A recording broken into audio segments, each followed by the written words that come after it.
where you start when you take off the tenor drums, and you're gonna get here in 12 counts.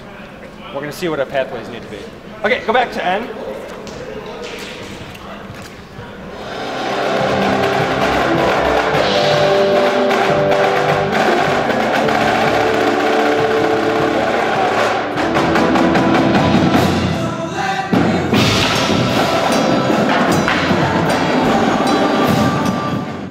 I think balance line in an organization like this is something that's a lot of fun. It brings a whole different visual aspect to the game because they're not playing an instrument, and they can just do so much other things that you wouldn't be able to do with an instrument in your hand. Balance line's a little bit different because we don't have music that we're performing while we're moving. We're actually listening to the rest of the ensemble and then putting choreography and like stunts along with it.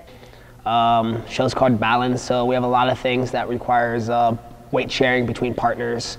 None of the stuff that we really do is by yourself. It's all partner work, and it's just a lot of fun.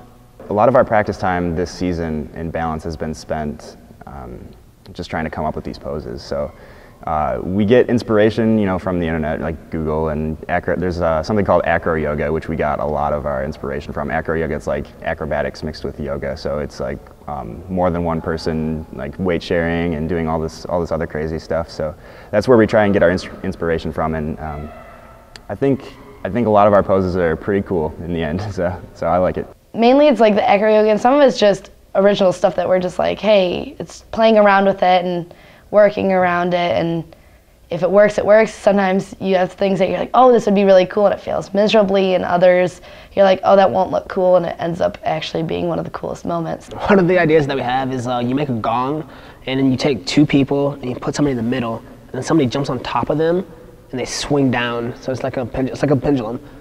We can do that, and there's another one where we make a tower by sitting on each other, just makes the tower up. There's actually a lot of stuff that we tried that we can do that didn't make the show. My section leader Jake, he can do a wall flip, so instead of having a wall, it's me, so he kicks me in the chest and does a backflip. Like doing almost like a somersault in midair while the other one's like lifting him up. It's really cool, but there's kind of like no place to put it.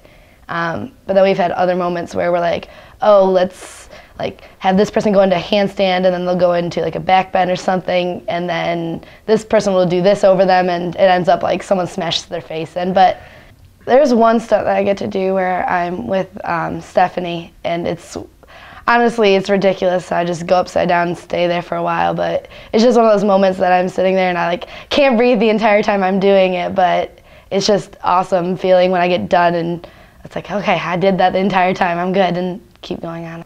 I think it's important to get every Balance person's point of view on like how they experience everything as compared to how a drummer or a cymbal player or the pit people experience things, because we're the only people without instruments out there. I think for me, for being a tense, the best part about it is I don't have to worry about a drum. It's all my facial. It's all emotions really, and I just have to make sure I just feel the music and I just kind of go with it. And I just let my emotions take it when I'm marching. We have to just communicate with the audience with just what we have. So it's much different than it would be if I had a drum on, for sure.